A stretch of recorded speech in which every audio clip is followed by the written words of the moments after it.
Bom dia a todos vocês.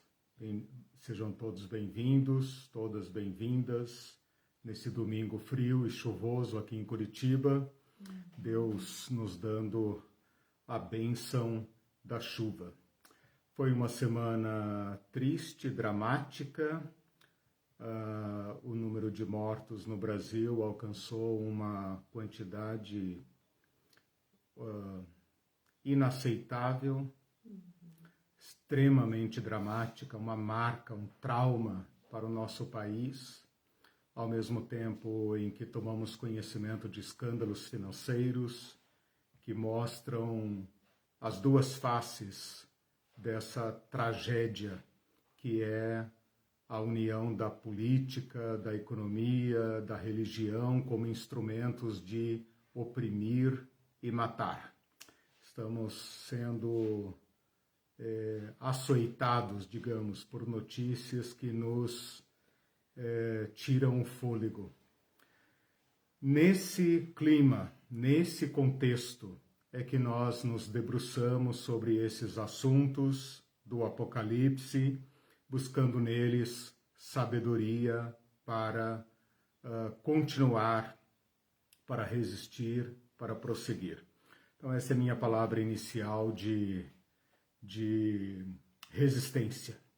Um bom dia para todos, a Irene está aqui. A mãozinha dela hoje está doendo, tadinha. Muitas costuras, muito, como é que chama? Quilt, muito patchwork. Acho que é ler de segurar o celular. Ler de segurar o celular. Quase rimou, né? Ler com o celular. Bom, gente, hoje é dia 10 do mês 10, às 10 horas. Depois vocês ficam implicando comigo, né? Mas não significa nada, né? Absolutamente nada. É um domingo de um certo mês, no horário costumeiro, né? É uma brincadeira para atacar essa abordagem fantasiosa do Apocalipse. Meus queridos e queridas, nós estamos estudando a sessão do Apocalipse, um tema do Apocalipse, melhor dizendo, que eu estou chamando de sistemas de dominação. É um título que eu estou usando, tem diversos motivos para adotar esta abordagem, né? Porque nós estamos falando aqui do anti-reino, do sistema que se opõe ao que o reino de Deus representa. Nós estamos hoje na terceira aula desse tema, a próxima aula é a última, e eu vou fazer então aqui uma breve recapitulação do que nós estamos estudando.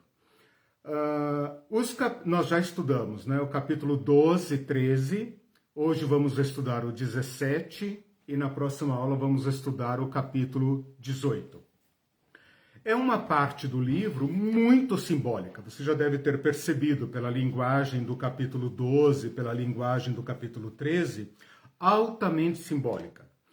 A linguagem simbólica, ela nos dá a vantagem de poder tratar de temas, de assuntos, de personagens e de eventos que normalmente seriam muito difíceis de acessar, né?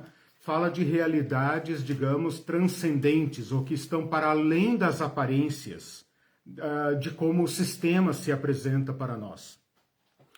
Por outro lado, essa linguagem precisa ser ultrapassada, ela precisa ser superada para que nós, então, alcancemos o sentido que ela quer nos transmitir.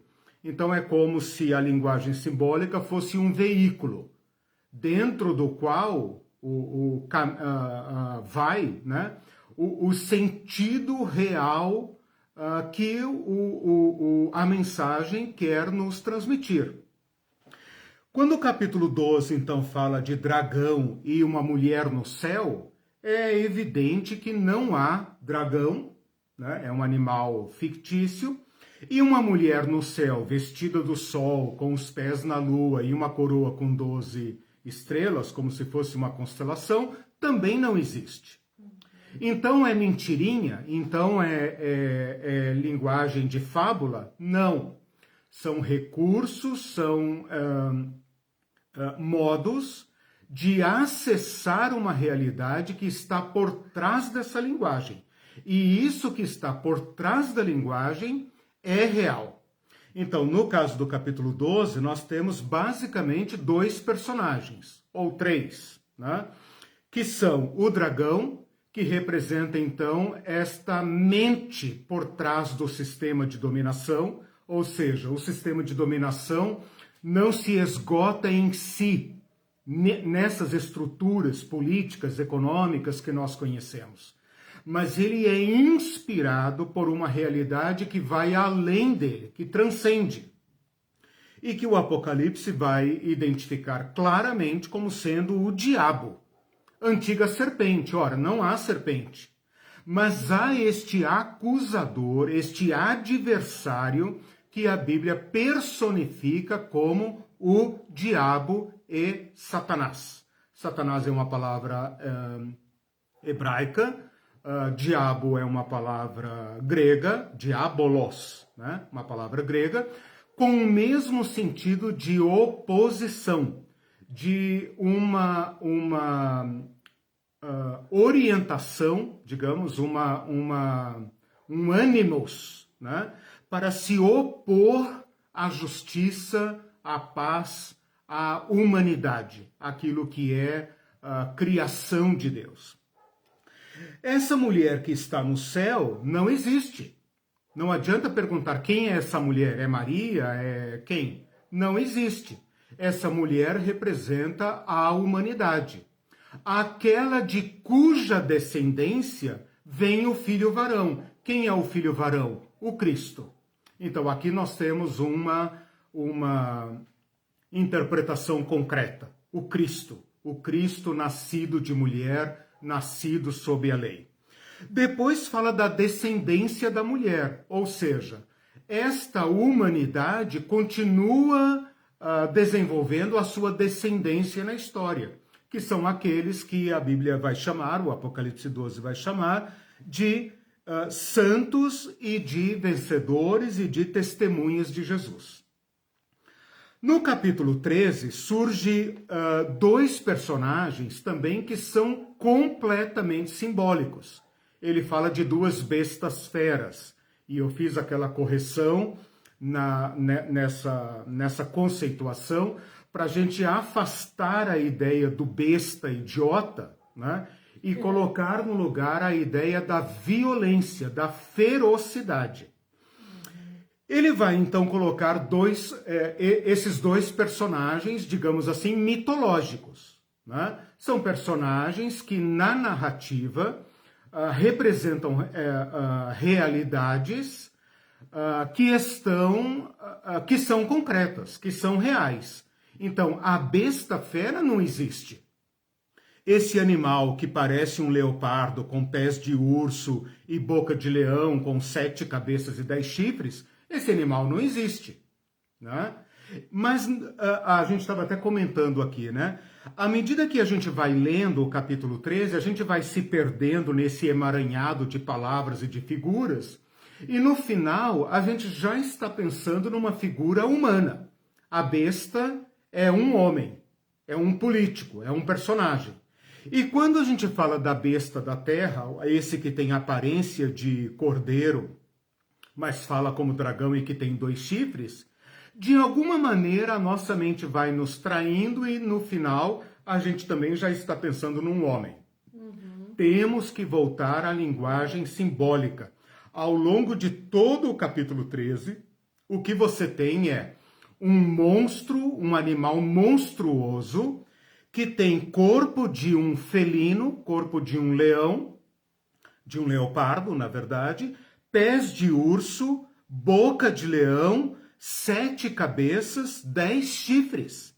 E este animal é que faz toda o desenvolvimento do capítulo 13. Agressivo, violento, mas que ao invés de produzir horror e fuga, produz admiração e adoração. E a gente então estava se perguntando por quê. Então aparece o segundo personagem do capítulo 13, que é a outra besta fera. Ora, ao falar besta fera, está destacando a violência, embora a sua aparência seja de um animal manso, um cordeiro, que a propósito é o título de Jesus no livro de Apocalipse. Este agente, esse monstro, essa besta fera, porque tem corpo de cordeiro, tem chifres e voz de dragão, isso o associa ao capítulo 12 e à primeira besta fera, é o agente responsável por fazer esta inversão e por promover a adoração de um ser que seria naturalmente horripilante. E como é que ele faz isso? Ele faz isso por todos os meios, inclusive por pressão econômica. Mas não se deixe trair, não se deixe enganar. Trata-se ainda de uma besta fera que você deve aceitar como está aqui, um cordeiro com chifres e com voz de dragão.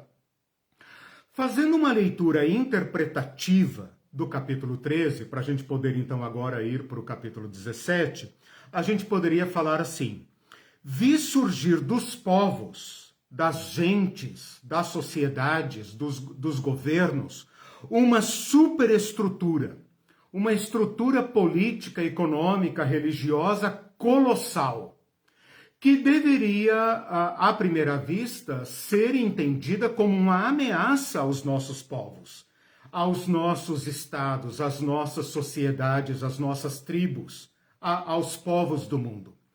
Mas que, ao contrário, fascina os outros povos e promove a adesão desses povos. Então, não é que a besta... Aliás, olha só a linguagem, né? Não é que este império, vou chamar de império essa superestrutura, né? Porque é o nome histórico que se dá a esse tipo de estrutura política, né? Econômica e que tende a ser globalizante, totalitária.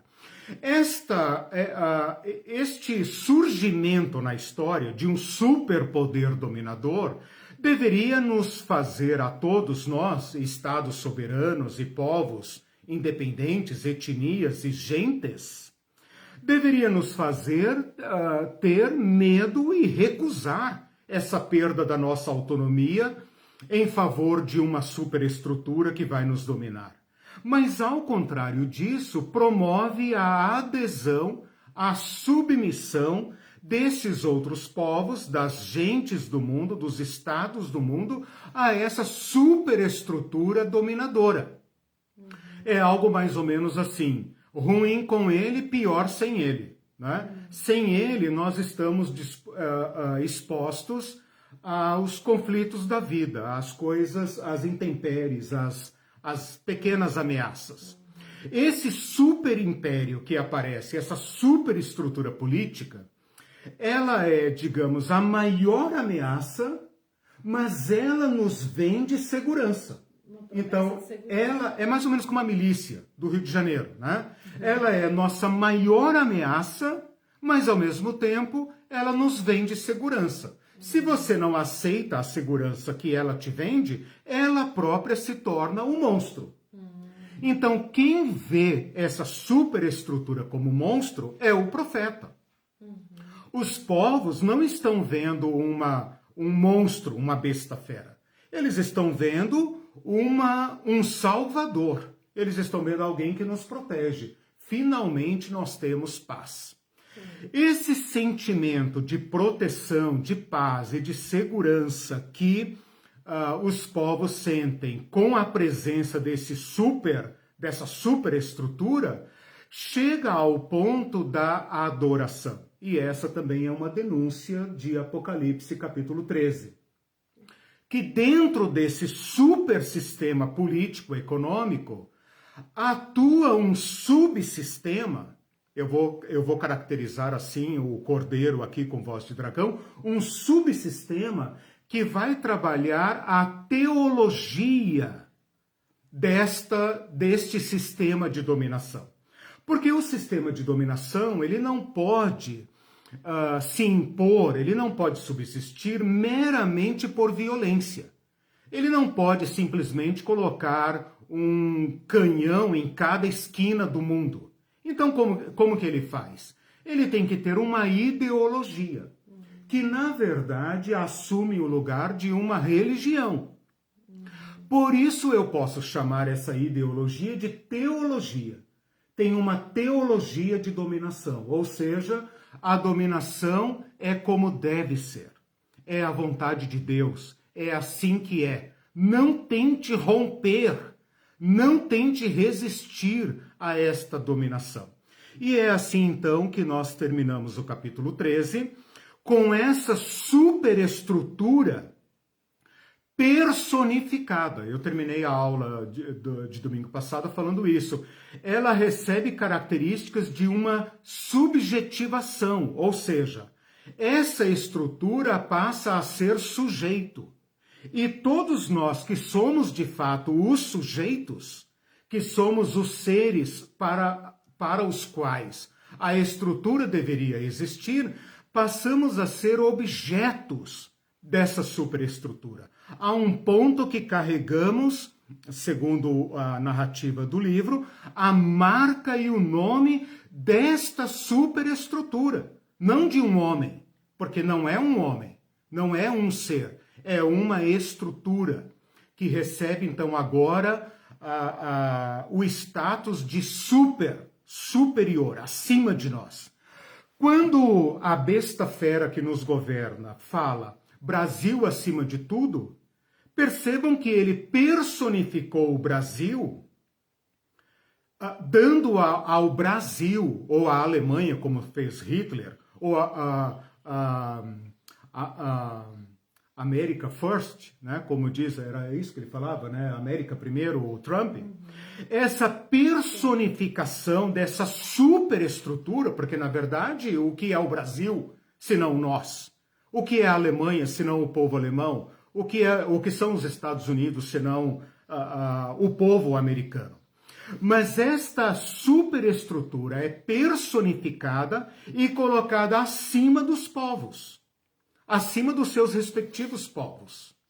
E se isso se desenvolve, daqui a pouco o Brasil tem que ficar acima da América Latina, acima, porque esta superioridade não tem limite. E para se consolidar, ela não tem como ser freada, a não ser chegando ao nível da adoração e da plena violência. Então, quando essa besta fera fala Brasil acima de tudo, ele personifica o Brasil, coloca o Brasil acima de nós, e nós, então, é que nos tornamos objetos. Ele governa para qual bem? O bem do Brasil. Mas e as pessoas que estão morrendo? E as pessoas que estão passando fome, que estão ficando desempregadas, que estão adoecendo, que estão morrendo? Não importa. Tudo é pelo bem do Brasil, né? Não reclame, trabalhe. Trabalhe pelo bem do seu país, né? Então, esses são aspectos muito reais, muito presentes, de como esse aparato político, econômico, religioso funciona. O patriotismo, o nacionalismo, que é a palavra latina, brasileira, português, né, para nazismo, né, e o fascismo, nada mais são do que expressões desta ferocidade. Então, quando a gente diz besta fera, no sentido apocalíptico, é assim que nós temos que pensar. Uma informação que eu não dei na aula passada, mas que é importante, e talvez eu não volte a isso, é que esta segunda besta fera, ela é mencionada apenas no capítulo 13. Nos demais capítulos, onde ela for mencionada, o Apocalipse vai usar para ela uma outra designação, que é falso profeta, pseudoprofetes, né? Ora, Cristo nos falou dos falsos profetas que existem desde sempre. Como atuam esses falsos profetas? Granjeando o apoio dos povos a essa superestrutura que os consome.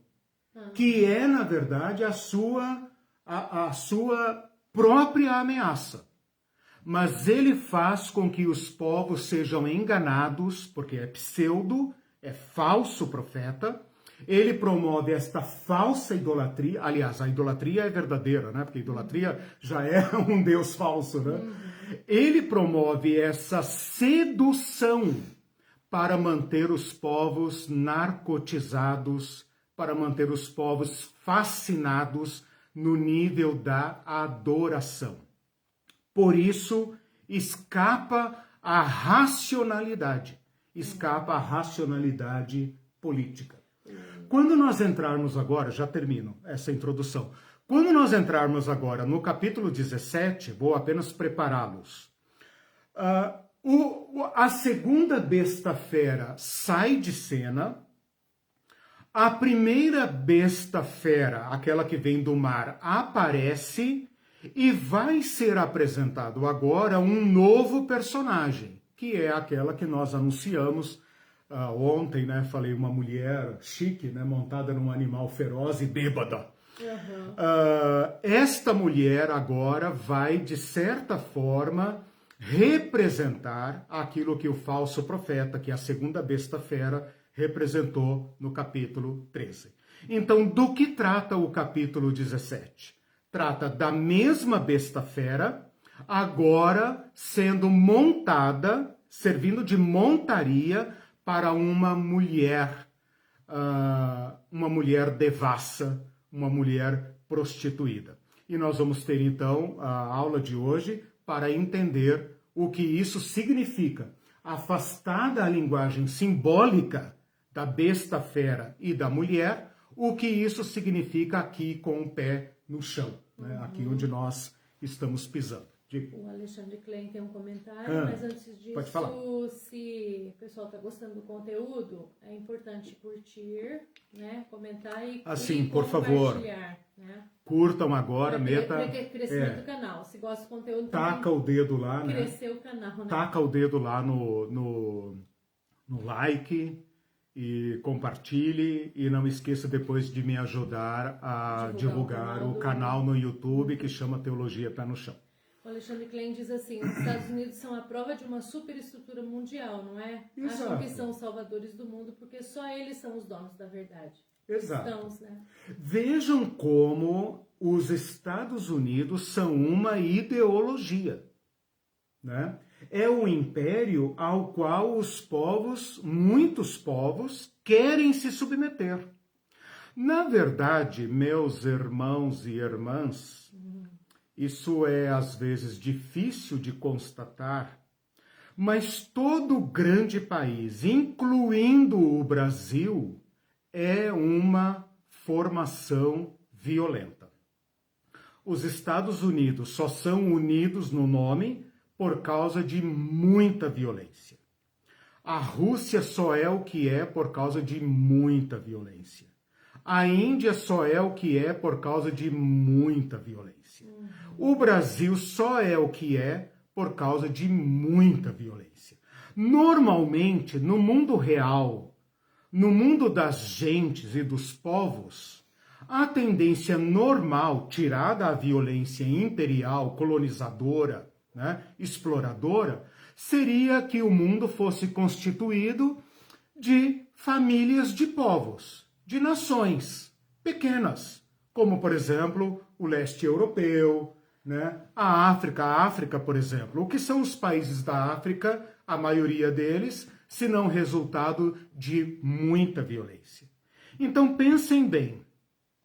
Todos esses grandes países que hoje representam essa mega superestrutura de dominação, obviamente, são forjados mediante violência. Inclusive o Brasil, o gigante deitado em berço esplêndido, só no hino nacional. Esse país só existe por causa da violência que o constitui. Não fosse isso, nós seríamos todos pequenas nações ao longo do Atlântico, talvez com grandes porções de terras deixadas para os aborígenes no interior, né? Então, pensem como o mundo se apresenta, né? Como esse mundo de superestruturas, que ao mesmo tempo que são ameaças aos povos originais, apresentam-se para eles como seus protetores, quando na verdade são seus inimigos originais, né? Porque todos esses povos são frutos de violência praticada. O Celso comentou, a superestrutura bestial no decorrer da história sempre foi terrivelmente diabólica, no sentido de se expressar na religiosidade dispensacionalista como uma ameaça sempre situada num futuro longínquo. Exato. Assim, essa superestrutura religiosa, política e econômica age impunemente pelo tempo e espaço, trazendo a nossa destruição e a do planeta. E isso é de uma violência avassaladora. Exatamente. Então, porque olha, uma preocupação com o planeta já que vai ser destruído. Olha o que está sendo colocado aí. A mente por trás que inspira todos esses sistemas ao longo da história. Por isso é importante ler o Apocalipse como atemporal. Ele está nos dando revelação de como o mundo se organiza, né? Portanto, essa besta que sobe do mar, essa besta fera que sobe do mar, sempre sobe do mar. Por que do mar? Porque é dos povos. Mas ela tem uma inspiração. E essa inspiração transcende a política, né? Eu quero trabalhar hoje essa ideia de uma espiritualidade do império, né? Nós religiosos pensamos no espírito, né, como sendo a dimensão religiosa. Nós pensamos no espírito como sendo fantasminhas do espaço, né?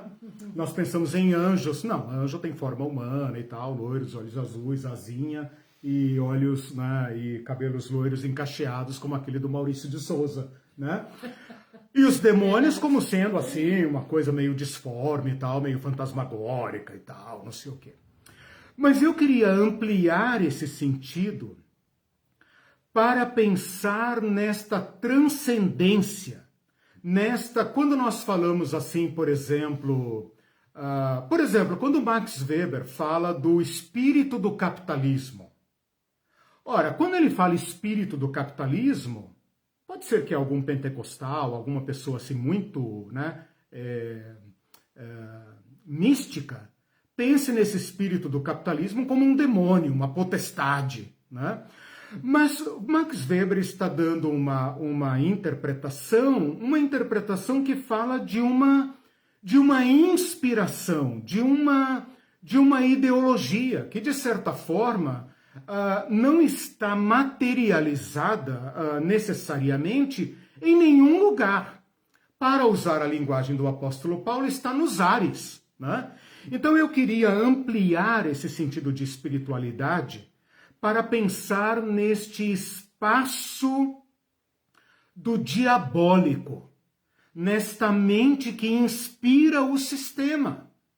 Porque nós deveríamos nos afastar um pouco de tudo isso, se fosse possível, e pensar por que o mundo não fica quieto.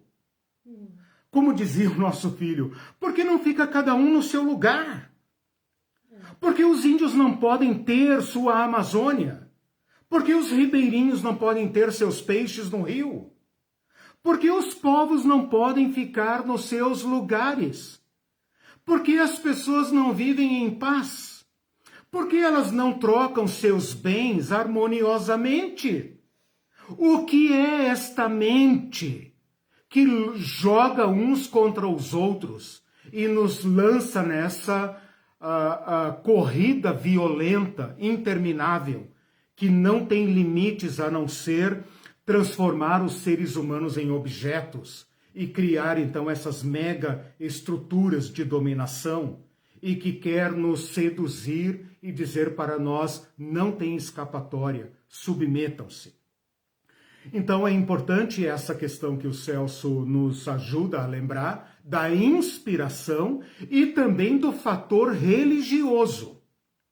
E quando ele fala do dispensacionalismo, a gente deve aqui pensar o seguinte: todas as religiões, inclusive a cristã, podem servir de falso profetismo para o sistema de dominação. Não estranha que todo sistema de dominação queira apropriar-se das religiões.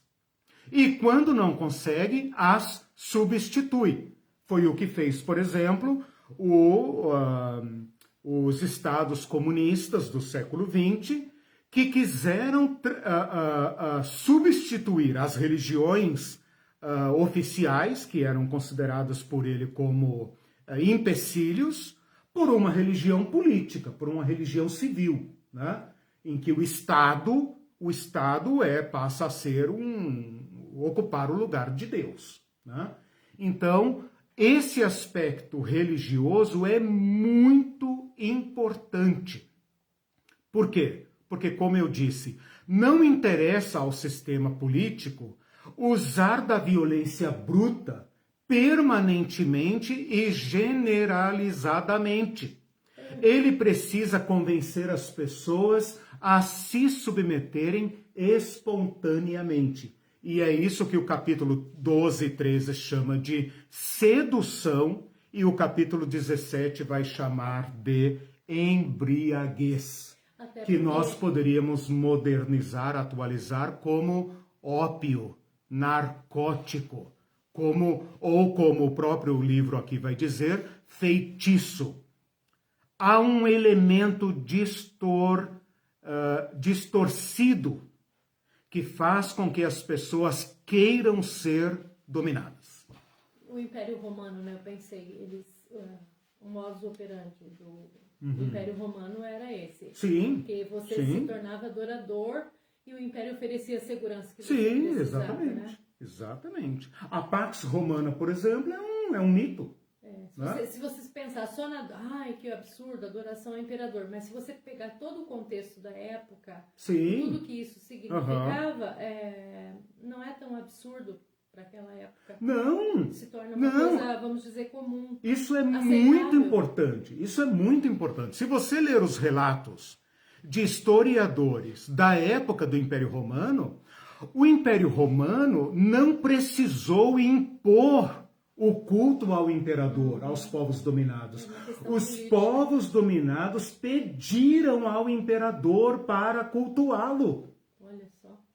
O Augusto, que foi, digamos, o primeiro grande imperador, depois de Júlio César, que é o cara da transição, né, antes de Cristo, o Augusto, ele não promoveu o culto a si mesmo. Ele recebeu pedidos de adoração. E aí é que está o papel do pseudo-profeta. Ele promove isso para o nosso próprio bem. Então é o efeito narcotizante, o efeito da embriaguez. Bom, feita essa recapitulação, vamos então agora rapidamente para o capítulo 17. Eu vou primeiro então apresentar a estrutura do texto. É um texto muito rico. Eu não pretendo esgotá-lo aqui, apenas dar os conceitos principais para reflexão. Eu vou apresentar a estrutura do texto, como o texto está organizado, vou apresentar os personagens e os eventos. Vou eventualmente indicar as fontes literárias desta narrativa para serem lidas juntamente com esse capítulo, como se esse capítulo estivesse entretecido, uma intertextualidade, principalmente com os profetas do Antigo Testamento. Na aula passada, por exemplo, eu invoquei Daniel, né? Daniel capítulo 7, é o pano de fundo de Apocalipse 13. Hoje eu vou invocar principalmente Jeremias, né? É claro que tem Ezequiel, tem Isaías, tem Daniel, tem outros aqui, tem Oséias, por exemplo, mas o texto básico que trata da Babilônia no Antigo Testamento, inclusive com modelagem escatológica, né, tornando a Babilônia como um símbolo, é Jeremias, especialmente os últimos capítulos, porque Jeremias é o profeta que sofre o ataque dos babilônicos a Jerusalém, a Judá. Né? Ele vivencia essa queda de Babilônia, a queda do templo e tudo mais.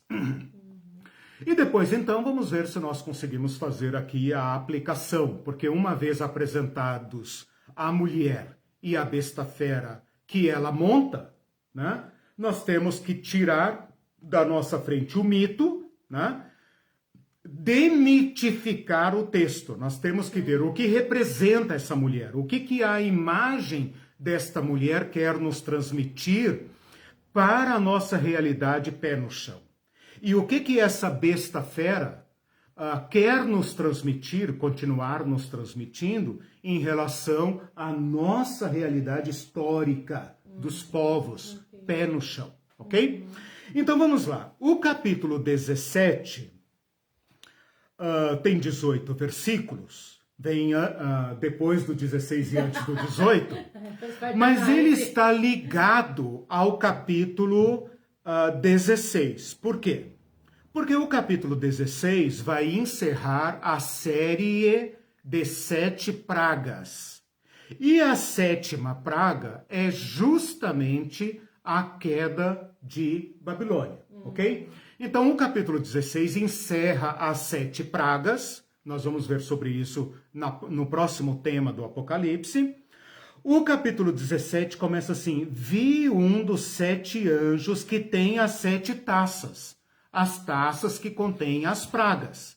Então, está claramente ligado ao capítulo 16, tá? Quem estiver assistindo, a gente não falou das pragas ainda. Não falamos das pragas ainda, é o próximo tema. É o próximo tema. Porque eu sempre falo no início das aulas, né? Eu estou fazendo uma abordagem sistemática, ou seja, por temas. Okay. Estamos estudando o sistema bestial, né? O sistema de dominação. Aí ele fala assim: vem mostrar-te-ei o julgamento da grande meretriz. Aí está a nova personagem, a grande meretriz, que se acha sentada sobre muitas águas.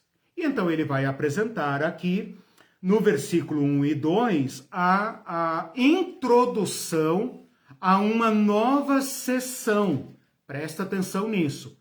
Esta sessão engloba, esta sessão que começa no capítulo 17, engloba o capítulo 17, o capítulo 18 inteiro, que também tem 24 versículos, até o capítulo 19, que nós já estudamos a partir do versículo 6. Então ele vai até o capítulo 19, versículo 5.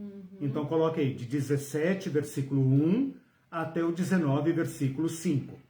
Se você não entender que esta introdução do capítulo 17 engloba o capítulo 18 e o início do 19, você não vai entender o capítulo 17. Então, o primeiro desafio é entender que os versículos 1 e 2 do capítulo 17 são introdução para uma sessão que engloba o capítulo 17, o capítulo 18 e o início do capítulo 19, até o versículo 5, tá?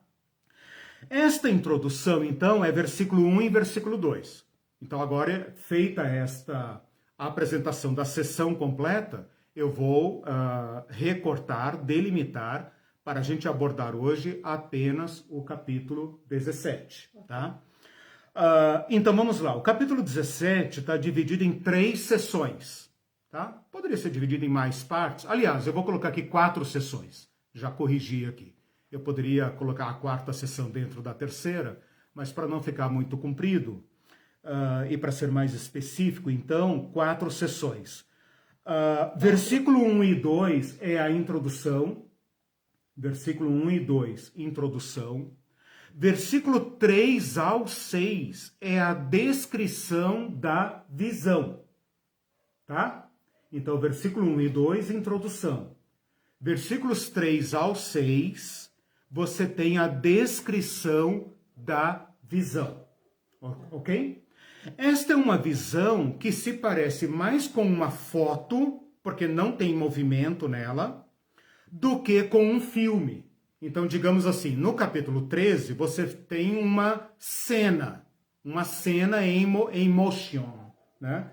Uma cena em movimento. Você tem a besta, ela é ferida, é curada, ela faz guerra, ela persegue, aí vem a outra, que promove, que faz, e etc, etc.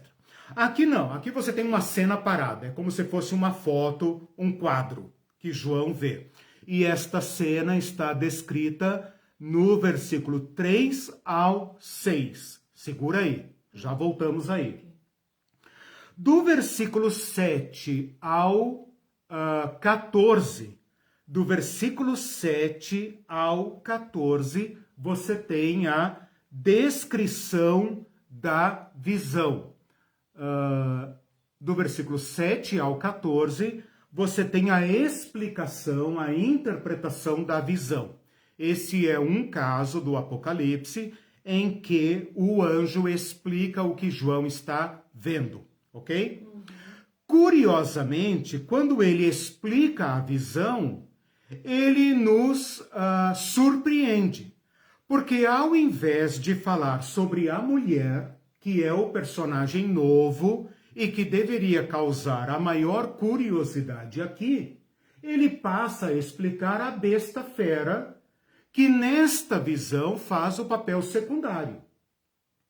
Então, a visão que ele tem é uma mulher montada naquela besta fera do capítulo 13.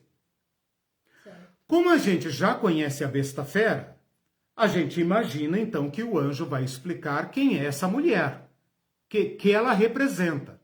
Mas a partir do versículo 7 até o versículo 14, ele nos surpreende, ele nos dá um baile aqui, digamos. Ao invés de explicar a mulher, ele retoma o capítulo 13 e especifica, ele dá detalhes para nós que não estão no capítulo 13. Então aqui, quando eu estava montando o curso, eu fiquei num dilema. Eu pensei, será que eu pego o material do capítulo 13 com o material do capítulo 17 e faço uma besta só? Mas eu achei muito complicado, e então eu preferi deixar o capítulo 13 como nós estudamos e hoje o capítulo 17, tá? Do versículo 15 ao 18, quarta sessão, tá? Ele vai falar da guerra, então, da autodestruição de todo esse sistema. E aí corta aqui a cena, a explicação, tá? Autodestruição? Autodestruição. Nós vamos explicar isso, né? Como que o sistema oculta contradições internas tão graves que cai por si só, né? E essa é uma mensagem de esperança para todos os que resistem, para todos os que creem, e Apocalipse nos dá esta revelação. No capítulo 18, então, é que ele vai tratar sobre a mulher, certo? Então, o capítulo 18 retrata profeticamente, porque isso ainda não aconteceu, né? A ruína da mulher. Então, o capítulo 17 apresenta um quadro e explica parte do quadro. Ele explica apenas o personagem secundário. Qual personagem secundário? A besta fera. A mulher, ele reserva, de certa forma, ele só vai mencioná-la no final do capítulo 17, olha o versículo 18. Ele fala, a mulher que você viu é a grande cidade que domina sobre os reis da terra. Então, apenas no versículo 18, no último, que ele fala da mulher. Então, é mais ou menos assim, olha. Ele apresenta um quadro para João. Imagina que João está num museu e o anjo mostra para ele um quadro. E é o quadro de uma mulher montada num animal feroz. A mulher está em primeiro plano, ela é o personagem principal e não o animal no qual ela está montado. Mas quando ele vai explicar, ele inverte. Ele começa pelo personagem secundário, que é a besta fera, e no final, inverte completamente, no final do capítulo, versículo 18, que ele lembra da mulher, que é o personagem principal, e fala, a mulher que viste é a grande cidade que domina sobre os reis da terra. E então, faz a ponte para a gente entrar na visão do capítulo 18, que vai então tratar da mulher, ok? Ok. Uhum. Então, com isso eu apresentei a estrutura do texto e eu apresentei os personagens principais, que são a mulher e a besta fera. Como personagens ainda que fazem parte aqui da interpretação, o anjo vai dar atenção às cabeças da besta fera e aos chifres da besta fera. Então, aquilo que não foi explicado no capítulo 13 vai ser explicado agora nesse capítulo 17, ok? Certo.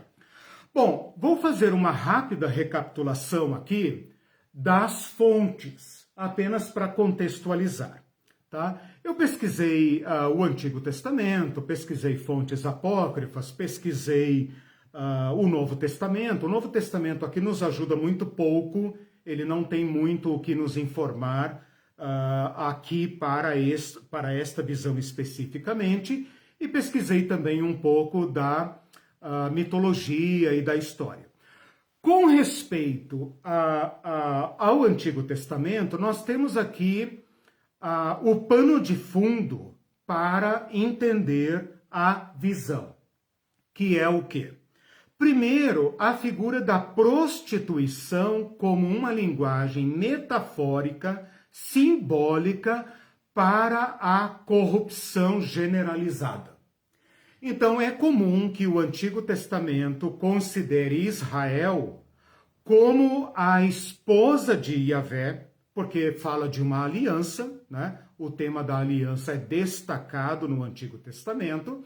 A aliança é comparada a um casamento, poderia ser uma aliança militar, uma aliança política, uma aliança qualquer, familiar, mas nesse caso é comparada a uma aliança conjugal, na qual Yahvé faz o papel de marido e Israel faz o papel de esposa.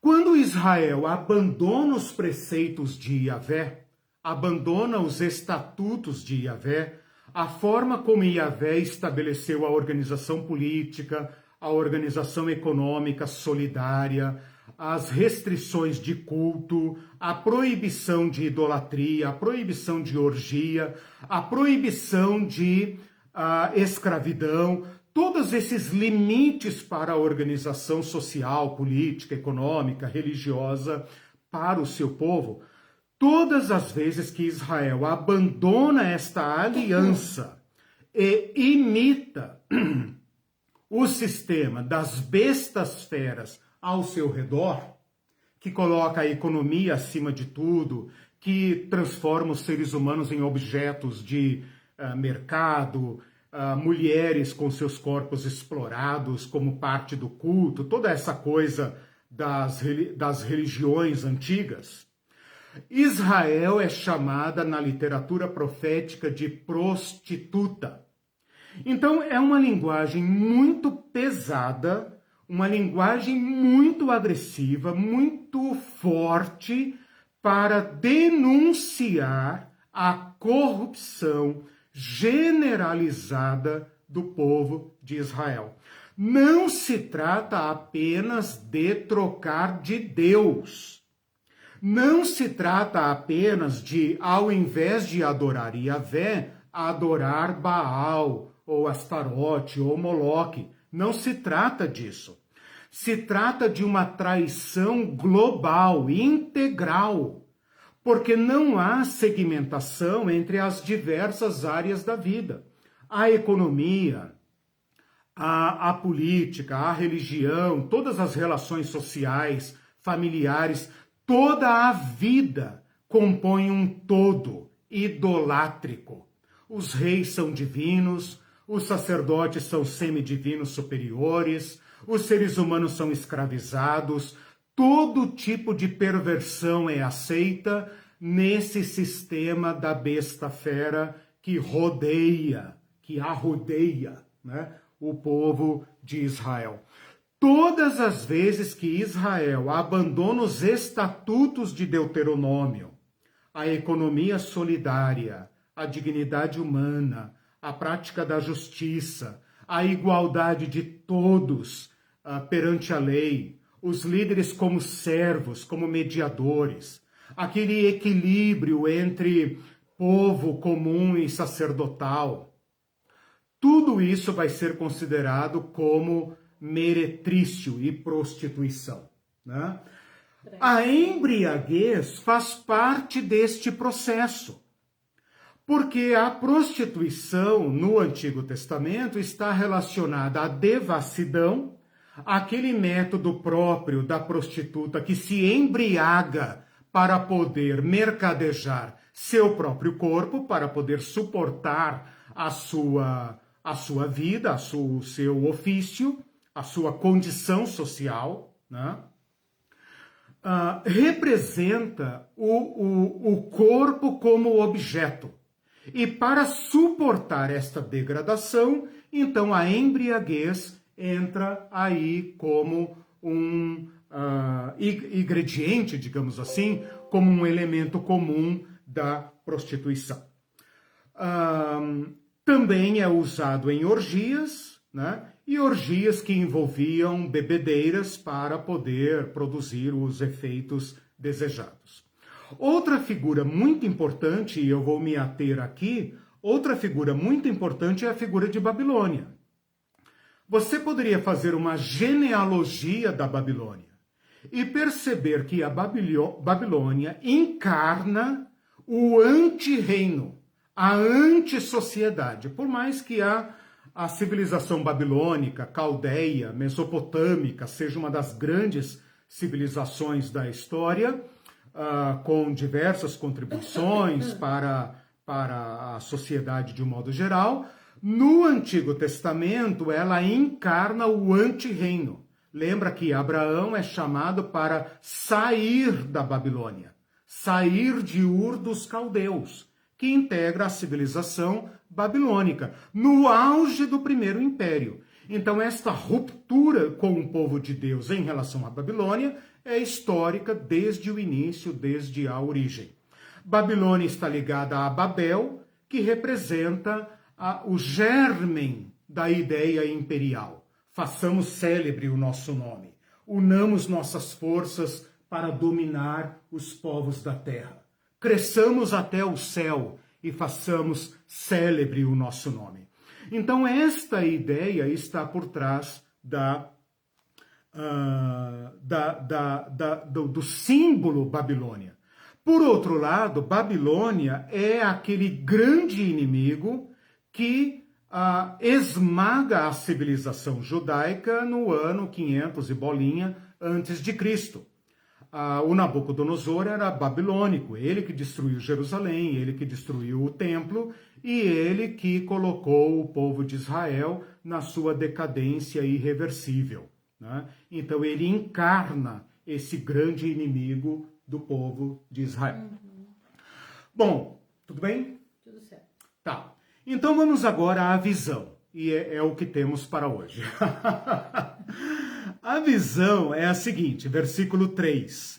Transportou-me o anjo em espírito a um deserto, e vi uma mulher montada numa besta fera.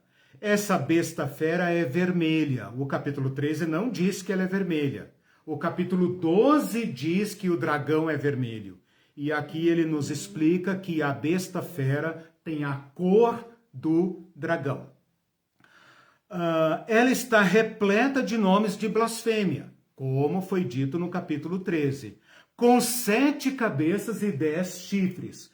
Corresponde exatamente ao que foi dito no capítulo 13.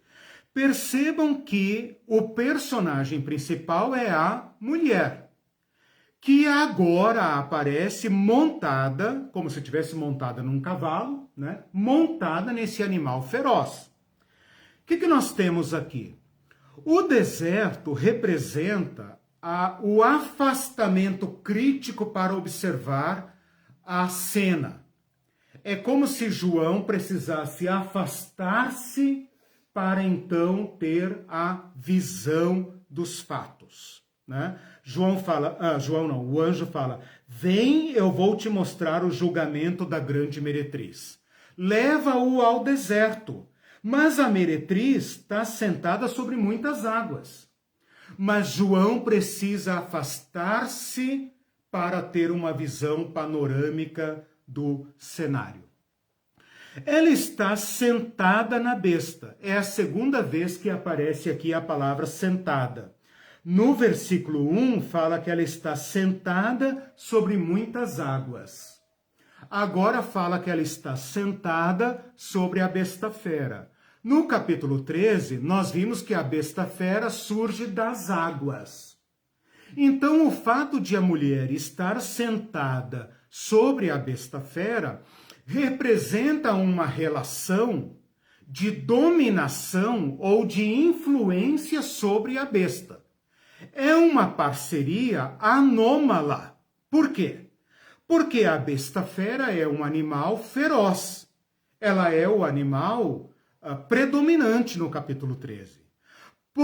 Porém, esta mulher, que é, digamos, a imagem do ser humano fraco e vulnerável, monta sobre esse animal e estabelece aqui uma relação completamente anormal, chocante, né? Então, vamos lá. Ela está sentada sobre. Esse sentada significa domínio, ou pelo menos uma relação, uma parceria na qual ela influencia. Uma associação, né? Isso. Agora, preste atenção na mulher. Olha como ela é descrita. Achava-se essa mulher vestida de púrpura e de escarlata. Escarlata é a cor da besta. Então, isso aqui mostra uma sintonia entre ela e a besta fera. A púrpura e a escarlata aqui representam finas vestes. A púrpura indica roupas de rei, roupas de rainha, roupas da realeza. E o escarlata, que é o vermelho escuro, representa um tipo de tintura que apenas os ricos poderiam vestir. Então, esse trajamento, esse vestuário da mulher, indica uma mulher vestida de trajes finos, muito ricos, luxuosos, adornada de ouro. A palavra aqui no original é dourada de ouro. Então tem uma ênfase aqui no ouro. A mulher resplandece a ouro. Provavelmente ela tem muito brilho na sua visão, né? No modo como João a vê. Ela está cheia de joias de ouro e pedras preciosas e de pérolas. E ela tem na mão um cálice de ouro.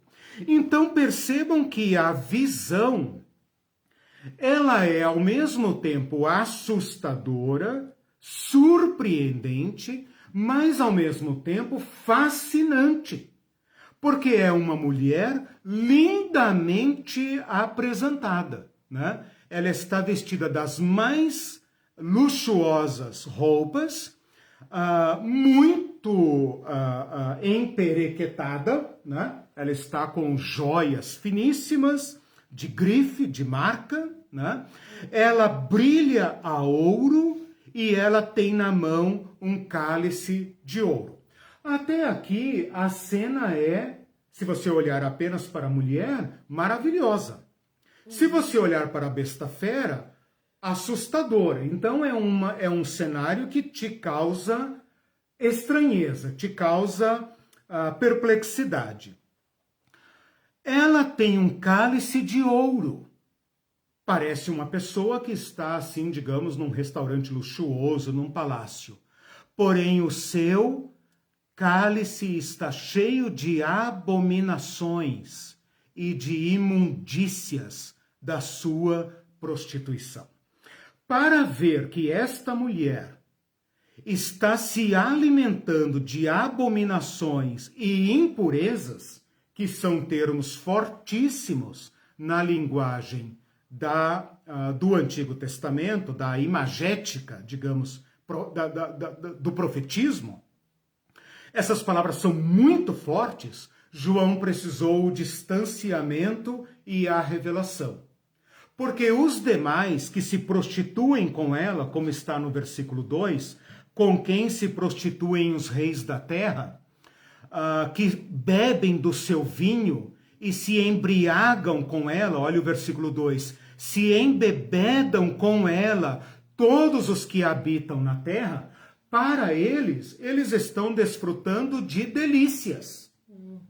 Então, eles não apenas foram seduzidos para adorar este animal feroz, como eles estão embriagados com ela, porque sua beleza os fascina. Mas João, olhando por revelação, percebe que o que eles estão bebendo é abominável, repulsivo.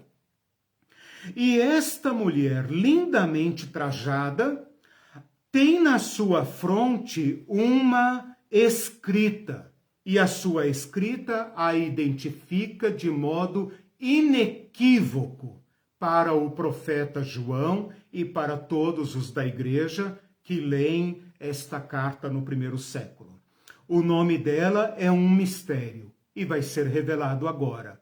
Babilônia a Grande Babilônia. É assim que ela é chamada no Antigo Testamento, no livro de Apocalipse. A Grande Babilônia, a grande cidade. Fala da sua suntuosidade. Mãe das meretrizes. Não apenas é uma prostituta, não apenas pratica o que pratica, mas é o arquétipo de todas as outras que seguem a sua ideologia. E aqui você percebe que eu já estou com a minha linguagem escorregando para a interpretação. Ela é uma mãe, suas filhas também se prostituem, né? Então ela é, digamos, aquela que não apenas pratica a prostituição, a venda do corpo, como induz suas filhas ou suas seguidoras a praticarem a mesma coisa. Ela inspira o mundo todo. Ela é mãe das meretrizes e mãe, mentora, matriz de todas as abominações da terra. Ela é a matriz de tudo que ela representa na visão de João, que nós ainda não entramos lá. Estou descrevendo a visão do versículo 3 ao 6. João vê que a mulher está embriagada. Então ela embriaga, versículo 2, ela embriaga os poderosos, ela embriaga as elites, mas ela embriaga também todos aqueles que habitam na terra. Todos aqueles que no capítulo 13 recebem a sua marca para poder participar das recompensas que o sistema oferece, que a besta fera oferece, que aquele culto oferece. Esta mulher está embriagada, mas agora de uma forma horrível, horripilante. João nos explica quais são as abominações e quais são as impurezas que estão no seu cálice, que é de ouro. Ora, cálice de ouro é o máximo da chiqueza, não é não? Beber vinho em cálice de ouro. Mas João percebe que tem alguma coisa pútrida neste cálice. E agora ele percebe que se trata de sangue dos santos e sangue das testemunhas de Jesus. E quando vi isso, fiquei sobremodo chocado. Então percebam que aquela mesma visão que seduz, narcotiza, atrai, embriaga os povos da terra, causa uma destruição da qual a prostituta se alimenta. E esta cena que mescla o animal violento com a luxuosidade da mulher e, ao mesmo tempo, a sua putridez, a sua abominação, algo que causa horror em João, culmina com este seu banquete. Então, o que é que embriaga a mulher? A violência. O que é que embriaga os povos da terra? A violência. Um sistema corrupto e corruptor, que consolida nela mesma, nessa grande meretriz, todos os interesses dos povos, convence-os a se prostituírem com ela, nesse sentido metafórico, e isto causa para estes reis e para a elite, que nós vamos ver no capítulo 18, esses que lucram com o sistema, causam uma embriaguez, um embotamento dos sentidos. Causa num outro grupo uma profunda violência, morte, violência fatal, e causa no profeta horror. Um horror que o faz estremecer, que é como termina então o versículo 6. Admirei-me com grande admiração. Ele usa uma linguagem aqui parecida com aqueles que foram seduzidos pelo falso profeta no capítulo 13 e por essa prostituta aqui do capítulo 17. Agora, só para concluir essa minha abordagem, o anjo passa a interpretar. Mas como eu disse para vocês, ao invés de nos dizer o que significa essa mulher, ele entra num detalhamento a respeito da besta. Como nós já tratamos da besta fera, e não podemos, e nem é meu objetivo, fazer uma análise versículo por versículo, palavra por palavra, eu vou apenas resumir o que o anjo fala aqui. Você já deveria ter lido, né, irmão? Se não leu, leia, porque eu não tenho tempo de ler agora. Mas ele vai falar das 7 cabeças que tem uma interpretação transtemporal. Não adianta pesquisar quem são, quais são, quem é o primeiro, o segundo, o terceiro, o quarto e o quinto, não importa para a interpretação do livro. Se a igreja do primeiro século entendeu, nós não temos condições de entender de modo conclusivo, né? Então, esta descrição que ele faz da besta fera com suas cabeças e com seus chifres não tem para nós uma interpretação específica. O que eu proponho aqui? Em coerência com o meu método de interpretação, com esse que eu estou propondo. Eu proponho uma interpretação transtemporal. Ou seja, esse sistema tem múltiplas cabeças e múltiplas alianças. E ele está em constante reconfiguração. Por quê? Porque sua inspiração é o dragão, é aquela espiritualidade satânica que está para além das estruturas do império.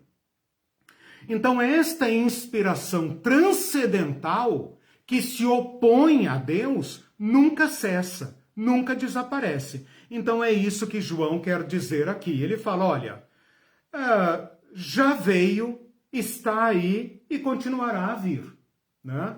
Com isso, eu estou ampliando a compreensão mais popular do Apocalipse. A compreensão mais popular do Apocalipse delimita. É o fulano, é o ciclano, é a ONU, é o Xi Jinping, é o Kim Jong-un, né? Eles ficam tentando achar um homem, fica tentando contar datas e tudo mais, né? Eu estou, sem negar, que possam surgir futuros personagens que deem rosto a esse sistema, sem fazer a exclusão necessariamente disso, eu estou dando amplitude a esta interpretação para que nós consigamos ver a ferocidade, a violência do sistema agora, presentemente, porque é isso que João quer dizer. No versículo 14, então pulando essa questão das cabeças e dos chifres e tal, no versículo 14 fala do grande objetivo. Aqui é um dado que o anjo acrescenta, não está na visão, certo? Não está na visão, ele acrescenta. Toda essa movimentação, essa sedução tem um objetivo, e o objetivo é opor-se ao cordeiro. Ou seja, esse sistema não se contenta em dominar os povos, em pisar, em matar, em destruir. Ele tem que se opor a uma outra espiritualidade que alimenta a resistência. Ele não pode permitir que ninguém dentro dos povos lhe faça oposição. E como é o cordeiro, o filho varão da mulher, o filho do homem que inspira a resistência dos santos e das testemunhas de Jesus, esse sistema, para ser totalitário, não pode permitir oposição. Então, em última instância, contra quem que eles se voltam? Contra este que inspira a resistência. Versículo 14 fala deste embate aparentemente trágico, porque agora é uma besta fera horrenda, montada por uma mulher que embriaga todos os aliados, seduz os aliados para esta batalha. Esta batalha tem pleno apoio do falso profeta, então todos se ajuntam para esta batalha, e quem está do outro lado é um cordeiro como tendo sido morto.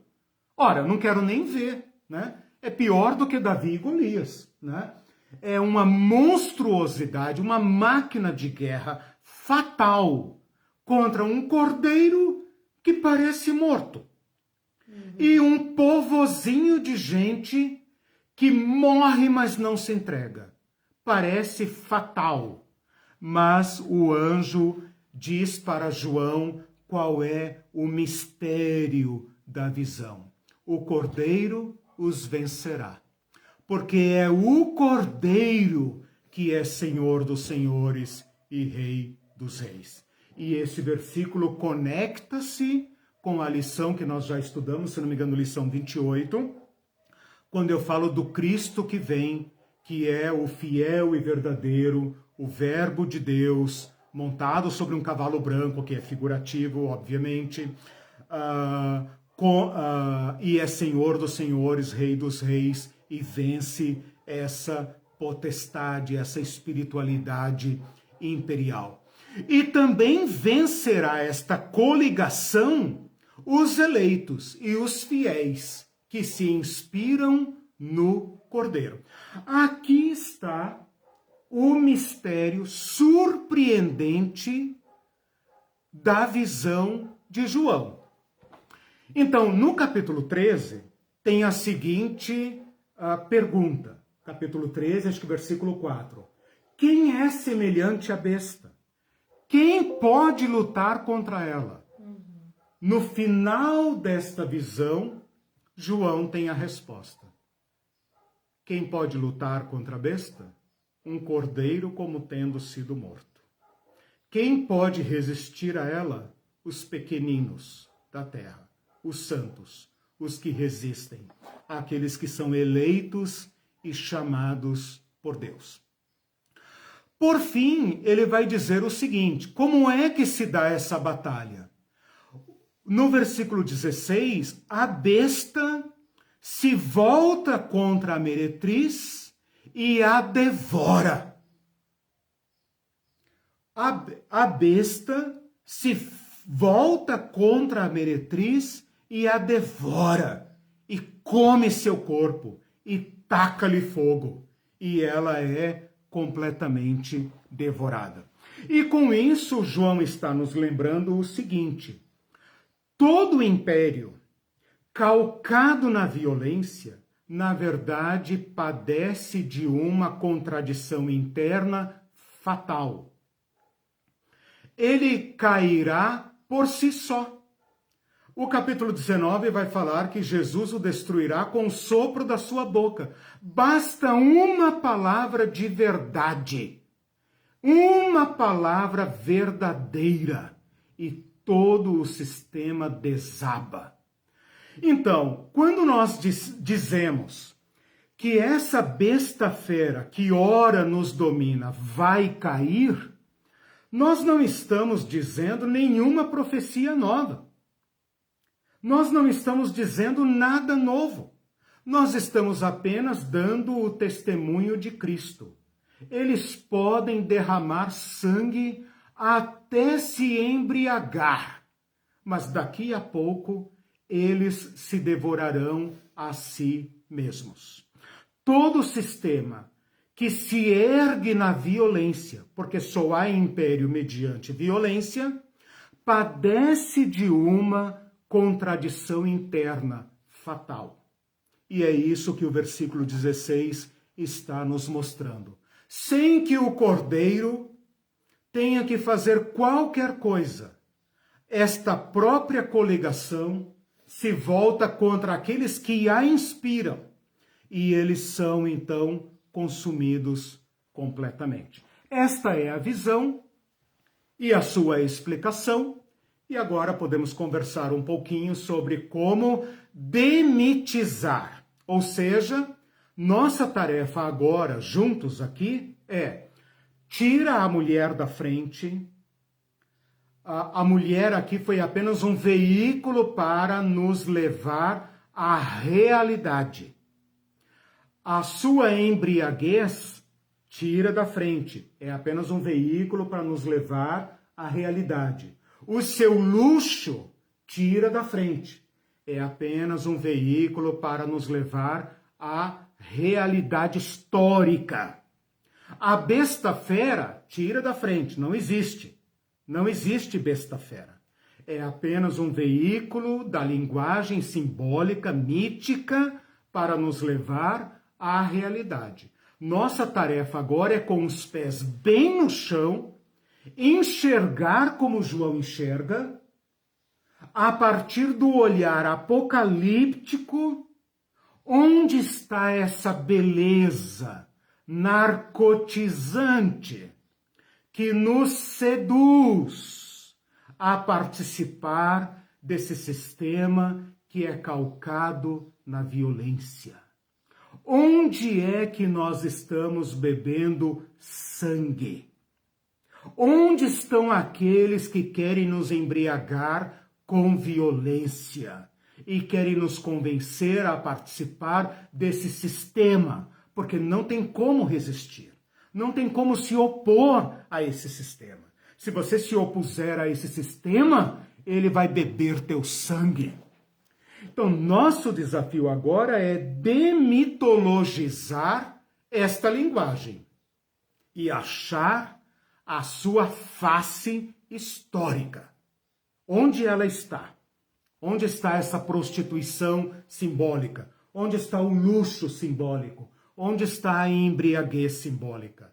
Onde está a ferocidade simbólica? A superestrutura que é calcada na violência e que inebria a todos a participarem disso. Onde está a resistência? Como se manifesta a resistência do Cordeiro aqui? Onde estão aqueles que guardam o testemunho de Jesus? Onde estão aqueles que obedecem uma outra espiritualidade, uma espiritualidade de resistência? Esse é o nosso desafio.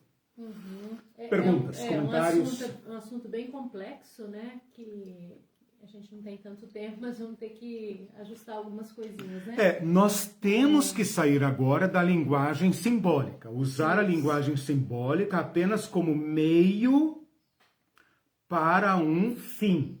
Como veículo, como canal, para tocarmos a realidade que João tocou. Sim. Porque os demais estão embriagados. Eles veem apenas uma linda mulher sedutora. Eu só queria relacionar o versículo 6, né? Que ela está embriagada com o sangue do povo santo. Isso. Que demonstra muita violência e até perseguição, né? E excesso de violência.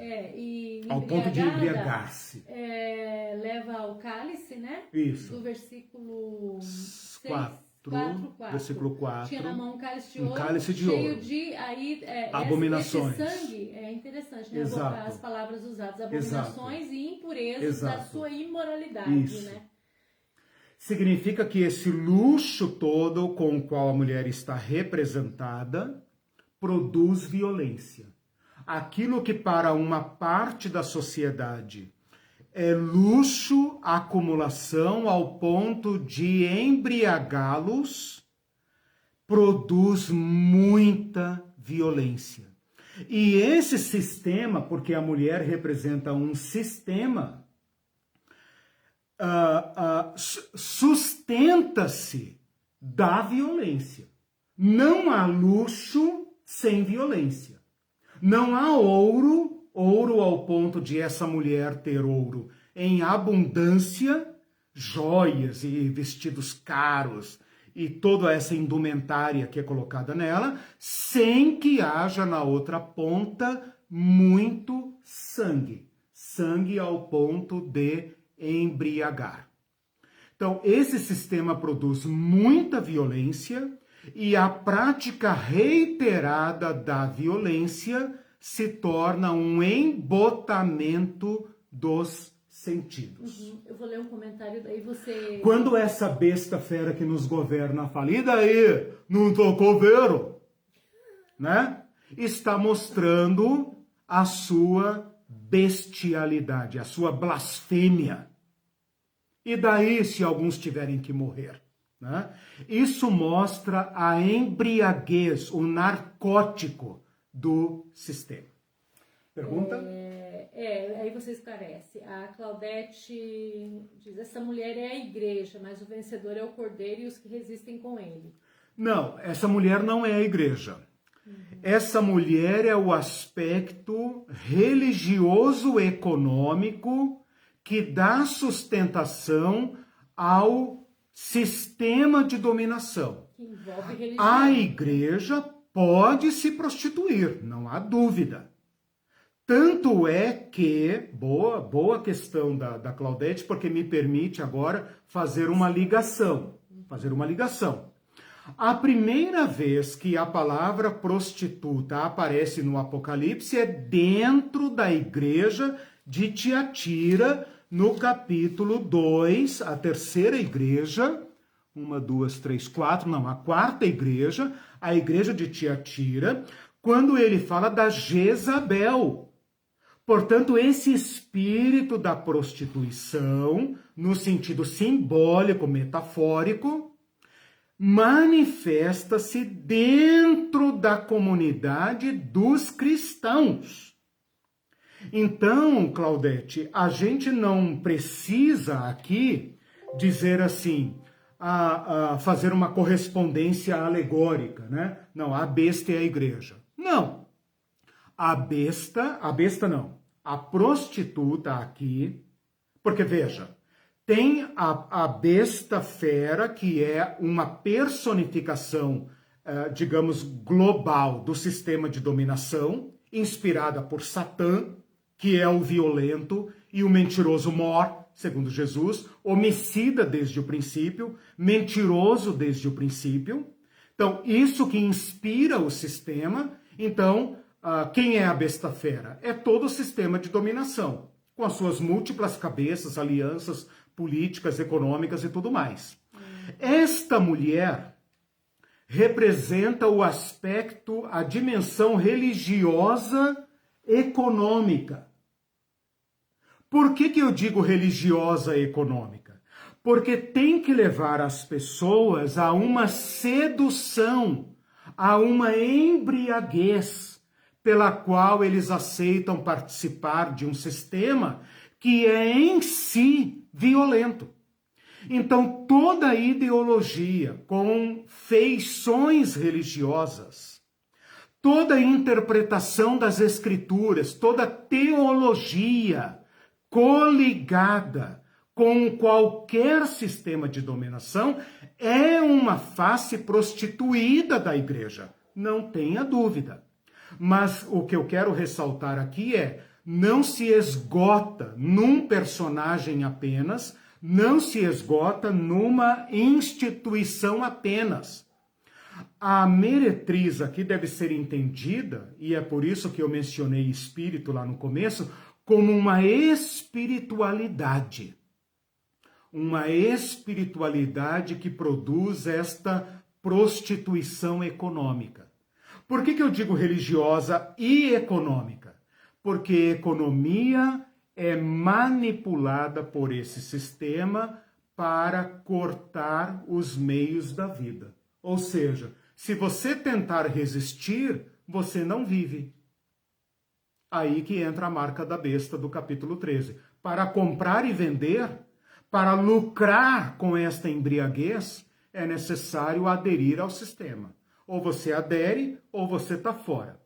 Então, para responder sua pergunta, qualquer sistema que nos seduza a participar desta violência é a mulher prostituta, embriagada e embriagante. Uhum.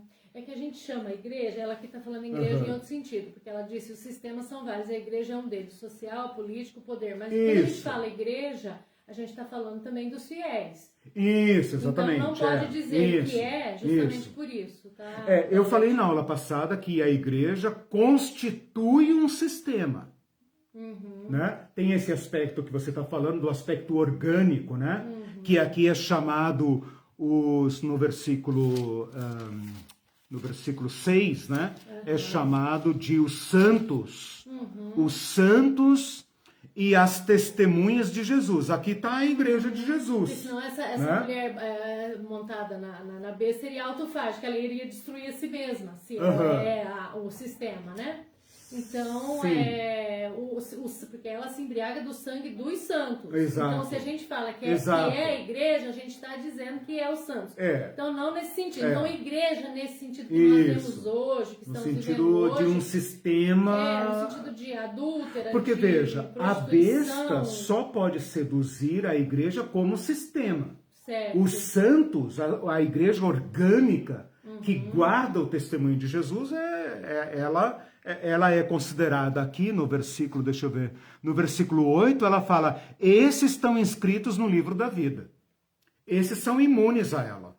Eles sabem que o que ela bebe é abominável. E eles não participam. Exatamente.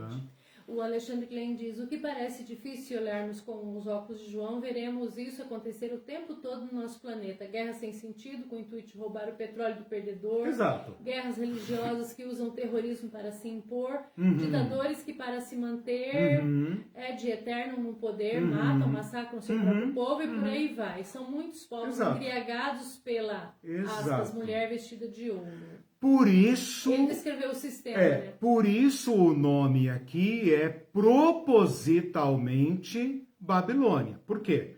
Porque Babilônia encarna esta atitude da violência, né?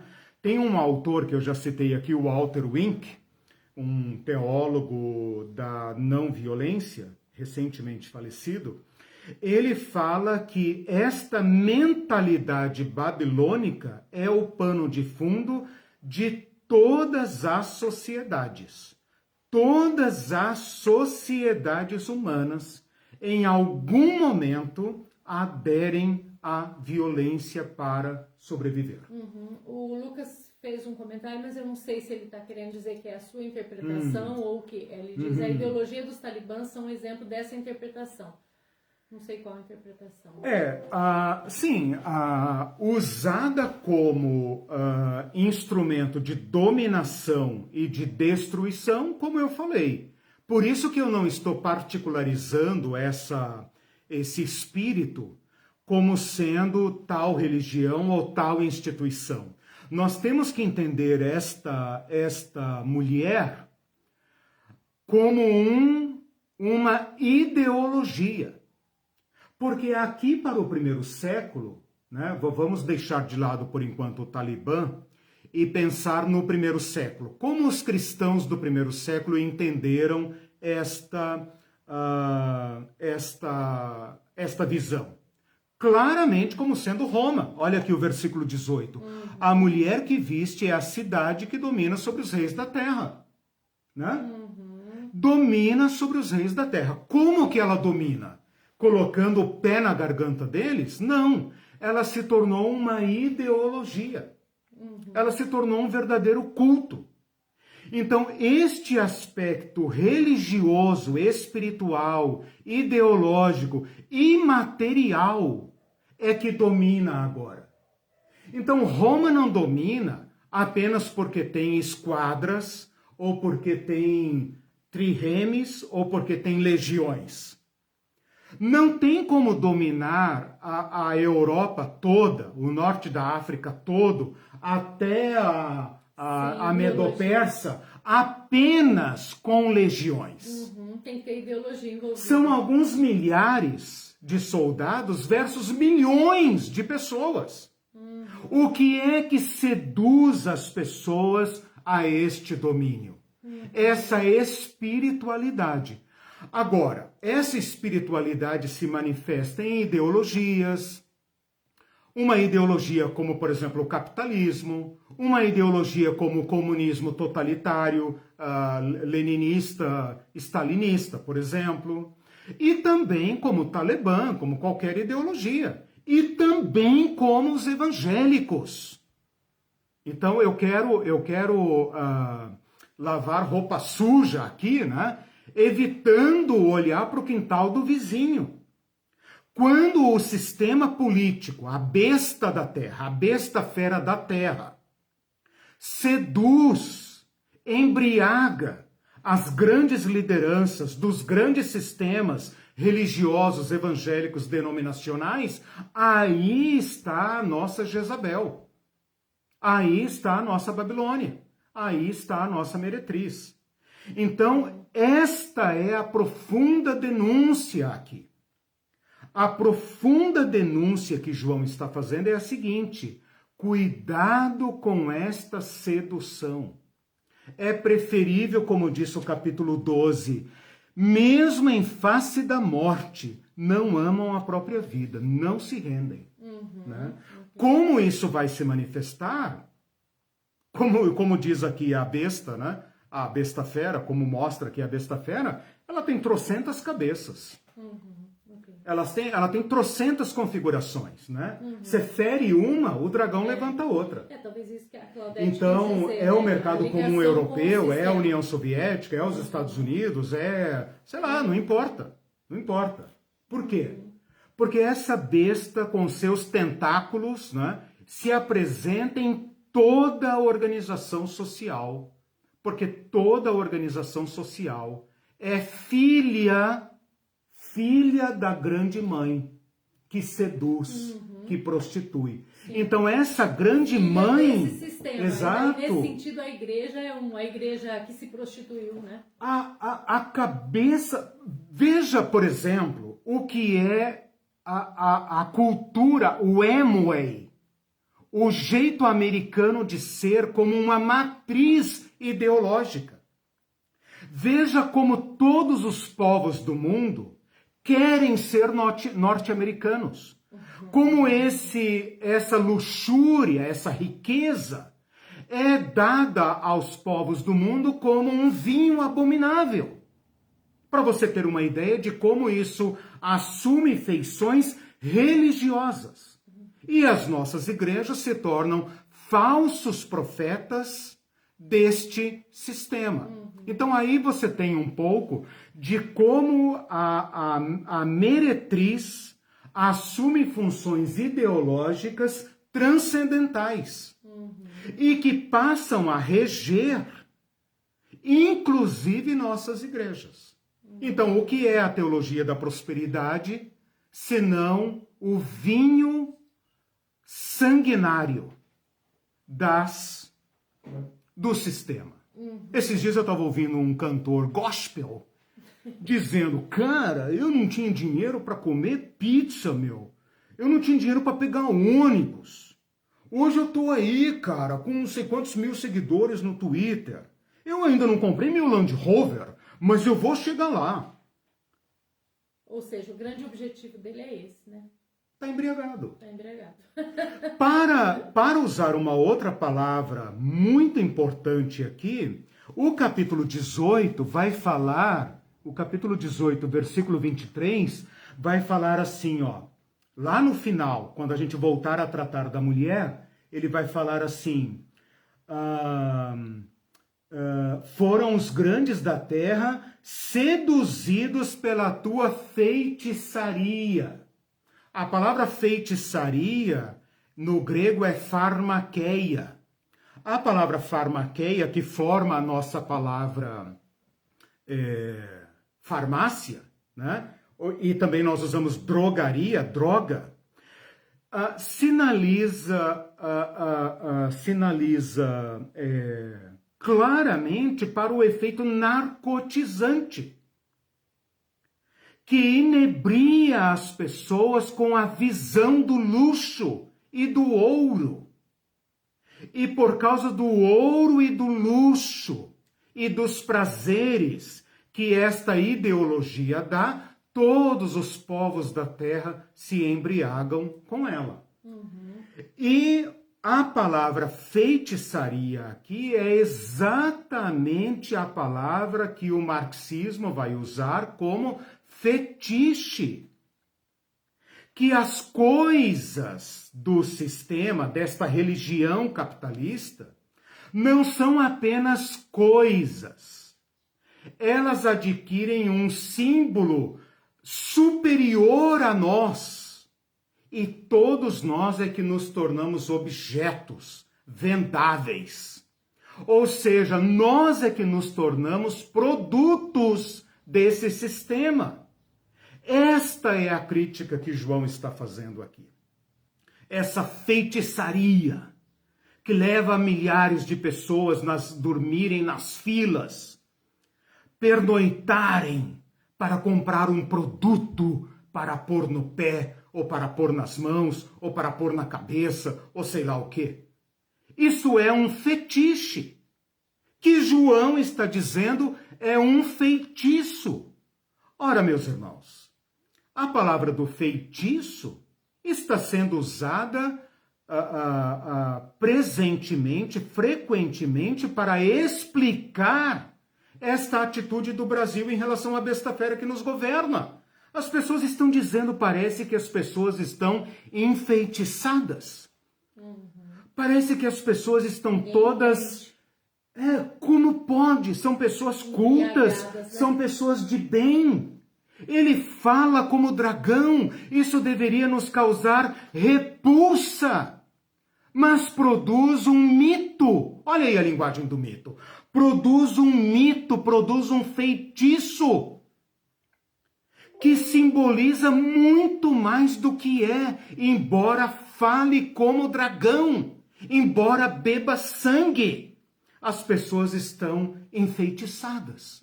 Então percebam como a linguagem mitológica, simbólica do Apocalipse nos instrumentaliza para discernir, para entender o que é que está acontecendo aqui. Para isso nós temos que ir para o deserto, aonde nossa mãe está protegida. Né? A mulher, a outra mãe, a mulher do capítulo 12, que foge do dragão, está protegida lá, guardada por Deus, no deserto. Ora, o deserto não interessa para a Babilônia. A Babilônia se importa pelas muitas águas. São as águas, a fartura de matéria-prima, que lhe permite explorar o mundo. Nós somos filhos de outra mãe, aquela que está no deserto, que é sustentada pelo Cordeiro, né? E com esta inspiração da humanidade de Jesus Cristo, do Cristo encarnado, é que nós fazemos resistência a esse sistema narcotizante, enfeitiçado. Tem vários comentários. Vamos lá, e daí eu não falo mais, tá? Tá, agora é só um comentário. Então você vai falar só quando for uma pergunta agora. Eu volto a esse tema na próxima aula, tá? O capítulo 18, como eu falei no início, é continuação desse, então fiquem tranquilos. A Simone von Sosten, porque tem duas Simones aqui hoje. Milhões estão embriagados. Sinto uma frustração enorme quando vejo pessoas que me eram queridas, que eu considerava lúcidas, totalmente embriagadas, envolvidas nesse esquema prostituído da religião. Resumiu bem. Não sei como lidar com isso, porque elas não ouvem e não enxergam. Aí o de fato dói, minha irmã. Todos nós estamos decepcionados. Exato. E a outra, Simone Lima, comentou também fusão de sistemas. Ela fez uma... eu vou falar as duas. Uma é pergunta e outra comentário. Ver se você concorda com esse comentário.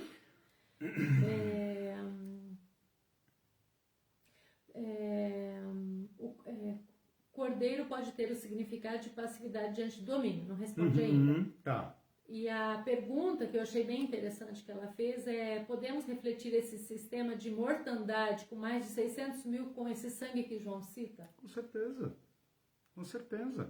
O diabo veio para roubar, o ladrão, né? Veio para roubar, matar e destruir. Todo esse desprezo pela vida deveria nos causar horror. Mas não causa, né? Nós batemos a marca de 600 mil mortos.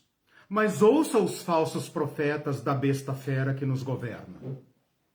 Né? Essa superestrutura que está acima de todos, com o seu próprio Deus, com sua própria religião. Eles não sentem. Eles não sentem. Para sentir, é necessário romper com a embriaguez. E aí vai doer. Né? Agora, eu queria falar sobre passividade. Não é passividade. É não violência ativa. O Cristo é simbolicamente um cordeiro. Porque ao assumir a não violência, extingue a violência. Mas isso a gente pode falar mais na próxima aula. Sim. Então não é pacifismo. Tá? Não confunda não violência com passividade. Embora às vezes possa parecer. Né? O Cristo desafiou, desmascarou o maligno. Quando João fala aqui que essa Roma, que para os povos da época é uma verdadeira deusa, eu coloquei lá no meu Facebook uma moeda que apresenta a Roma como uma deusa, sentada sobre 7 colinas. E ele aqui vai dizer, esta prostituta está sentada sobre 7 montes, 7 colinas. Ele está dando um chute violento. Muito compreensível para eles na época. Mas para eles era uma deusa, era a encarnação do divino, era a mãe do império, mãe do imperador. E ele está falando, é uma prostituta, corrupta, violenta, maligna. João desmascara esse sistema. Então isso não é passividade. Isso é enfrentar o sistema. Né? É um enfrentamento mais poderoso do que a violência. Porque para enfrentar essa Babilônia é necessário aderir ao dragão. Porque o dragão não se importa com a Babilônia. No final ele mata a Babilônia. E ele levanta outra. Esse é o ciclo da violência. Por isso a violência não tem saída. Né? No final ele mata a Babilônia. Se não fosse o cordeiro, ele levantaria outra cabeça. Ele apareceria com outra face. Né? Por isso o sistema se apresenta com múltiplas caras. E nunca fica sem representante. Últimos comentários, o Mindu diz: atentai, Brasil, a você pode subir de dentro dos mares que cada um carrega em si, é verdade.